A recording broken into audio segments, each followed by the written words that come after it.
সম্মানিত প্রিয় সুধী, আমরা সদা সর্বদাই সত্য কথা বলবো, মিথ্যা কথা পরিহার করব। কারণ হচ্ছে সত্য কথার মধ্যে রয়েছে মুক্তি, আর মিথ্যা কথার মধ্যে রয়েছে ধ্বংস। যদি আমি সত্য কথা বলি তাহলে আল্লাহ তাআলা আমাকে ভালো কাজের দিকে ধাবিত করবেন, আর ভালো কাজ জান্নাতের দিকে ধাবিত করবে। আর যদি আমি মিথ্যা কথা বলি তাহলে মিথ্যা কথা আমাকে পাপাচারের দিকে নিয়ে যাবে, আর পাপাচার জাহান্নামের দিকে মানুষকে নিয়ে যায়। যেমন সহিহ বুখারী সহিহ মুসলিমের বর্ণনা।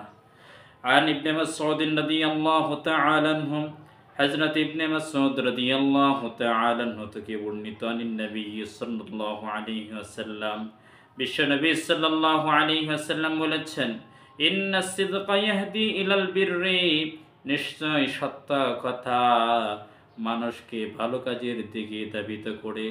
ওয়া ইন্নাল বিররা ইয়াহদি ইলাল জান্নাহ, আর নিশ্চয় ভালো কাজ মানুষকে জান্নাতের দিকে পরিচালিত করে।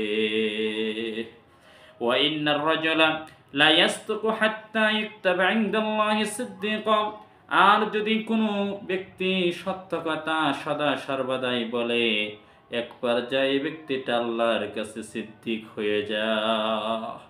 ওয়া ইন্নাল কাযিবা ইয়াহদি ইলাল ফুজুরি, আর নিশ্চয় মিথ্যা কথা মানুষকে পাপাচারিতার দিকে নিয়ে যায়। ওয়া ইন্নাল ফুজুরা ইয়াহদি ইলান নার, আর নিশ্চয় পাপাচার মানুষকে জাহান্নামের দিকে ধাবিত করে জাহান্নামের দিকে নিয়ে যায়।